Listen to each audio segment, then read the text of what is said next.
আজকে যারা বড় বড় কথা বলেন, আজকে কি সেকেন্ড রিপাবলিক বলেন, আজকে গণপরিষদের নির্বাচনের কথা বলেন, আজকে কমিশনের ইউনিয়ন পরিষদের মেম্বারের ভোটের কথা বলেন, তাদেরকে শুধু স্মরণ করিয়ে দিতে চায় বাংলাদেশের বিএনপিকে আন্ডারস্টিমেট করার সময়। বিএনপি আল্লাহর রহমতের দোয়া আছে, আল্লাহর অনেক অপরিসীম দোয়া আছে শহীদ জিয়ার জন্য। তাই তো আল্লাহর কি রহমত, কবর লইয়া যায়, কবর উঠায় দিব, কবর গাব তুলে নিয়ে যাবে। আল্লাহর কি রহমত, জিয়া উদ্যানকে পরিবর্তন করে চলদিবা লাগাই দিছে। কালকে আল্লাহর কি রহমত, এটা আবার জিয়া উদ্যানে সব আল্লাহর কি। কারণ আল্লাহ রসুলের প্রতি আমাদের অগাধ বিশ্বাস, আমাদের দলের প্রতি অগাধ বিশ্বাস। 100-150 মামলার আসামি যারা এখনো প্রেস ক্লাবে আছে 200-300, এখনো আপনাদের সামনে কথা বলে, এটাই তো আল্লাহর রহমত। আল্লাহর রহমত আমরা আছি, থাকবো, তবে বাংলাদেশকে ভালোবাসি। গাছ দিয়ে বলেন যে কে বলতে পারবেন 2-1 নাম বলেন, 12,000 কোটি, 13,000 কোটি, 14,000 কোটি ব্যাংকে লাগবে। ক্ষমতা তো 3বার ছিল খালেদা জিয়া। বলেন হিসাব দেন কি ভাই, 394 কোটি টাকা 5 জনের ব্যাংকে জব্দ করছে। কি দেশ, গরিবের অর্থ এইভাবে পাচার করে বাংলাদেশকে মেধাশূন্য করে, বাংলাদেশকে সে ভারতের কিছু কুচক্রী মহলের চক্রান্তে বাংলাদেশকে মেধাবিহীন করে এই হিন্দুস্তানের লোককে চাকরিতে পুনর্বল করার যে পরিকল্পনা হাসিনার ছিল, আল্লাহ পাক ছাত্র জনতা বৈষম্য বিরোধী আন্দোলন, তারেক রহমানের সমর্থন, আল্লাহ পাক হাসিনাকে বিদায় করে দিয়েছে। এখন আল্লাহর রহমত ইনশাআল্লাহ এর মেধা তালিকার লোকে বাংলাদেশে যায়। আজকে 71 প্রজন্ম ভুলে গেলে চলবে না। দেখেন কালকে পশু আমি সমালোচনা করতে চাই না, আবেগ বিবেক ছাত্র কর্মী হিসাবে, স্বাধীনতার যোদ্ধা হিসেবে আমার কষ্ট লাগছে।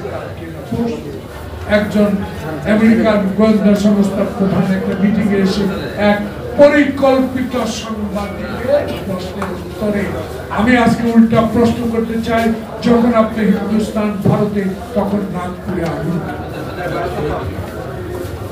কেন? আগে পুড়ে আগুন 300 বছর আগে আওরঙ্গজেব কি করেছে, সম্রাট কি করেছে, 300 বছর মুসলিম শাসন হয়েছে, 200 বছর ব্রিটিশ শাসন করেছে, এমন অবস্থা হয়নি। এখন মোদী তুমি ক্ষমতা আসার পর পরে এইসব অচল অবস্থা কারা সৃষ্টি করছে? কারা এইসব 300 বছর আগে পুরানো কবরকে আজকে উচ্ছেদ করার ষড়যন্ত্র করছে? এইসব ষড়যন্ত্রের প্রেতাত্মা মোদী এবং মোদীর আশ্রয়ে হাসিনা আবারও বাংলাদেশে এই আমার ডক্টর ইউনূস সরকারকে অস্থিতিশীল করার একটা প্রয়াস ওদের। তাই আপনাদের কাছে আমাদের অনুরোধ থাকবে, সমালোচনা হবে, আলোচনা হবে, এটাকে আপনার মনোবল হারানো।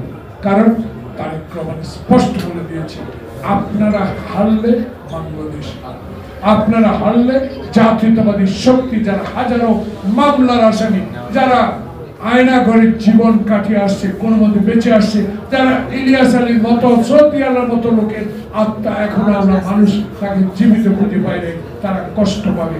যদি আপনারা নিরাশ হওয়ার পরিকল্পনা আপনাদের আশেপাশে কিছু লোক করছে, সতর্ক করে দেন না। পাইবে একটা তো প্রমাণ করতে পারতেন, হাসিনা পরিবারে একটা লোককে গ্রেফতার করে আশ্বস্ত করতে পারতেন, আমাদের বিশ্বাস আনতে পারতেন। একটা লোককে গ্রেফতার করতে পারলেন না, যে হারুন মেহেদী বিপ্লব আমার অফিস ভেঙে, আমার শহীদ জিয়ার আদর্শের অফিস ভেঙে তছনছ করে দিয়েছে, তাদের একটা লোককে করে গ্রেফতার চেষ্টা করে কিছু সকল কিছু উঠতে আপনাকে সমর্থন দিচ্ছি, আপনাকে সমর্থন দিয়ে যাব। আমার নেতা কালকে স্পষ্ট ইফতার মাহফিলে বলে দিয়েছে, দলকে শক্তিশালী করুন, সময় আসবে ইনশাআল্লাহ জনগণের ভোটে বিএনপি সরকার গঠন করবে, এই বিশ্বাস আমাদের আছে। এই কারণে আমার ডানে বামের সামনে বিএনপির নিবেদিত কর্মীরা কোনোদিনও জালিয়াতি শহীদ জিয়ার আদর্শকে মাথায় রেখেছে, খালেদা জিয়ার আপসের নেতৃত্বকে মাথায় রেখেছে এবং তারেক রহমানের 10,000 কিলোমিটার দূর থেকে তার নির্দেশ মেনে অক্ষরে অক্ষরে রাস্তায় আন্দোলন করে ছাত্র সমাজকে সমর্থন দিয়ে আজকের এই সফলতা এনেছে। সেই সফলতা অর্জিত হবে তখনই যখনই আপনি একটি নির্বাচনের রোড ম্যাপ ঘোষণা করবেন।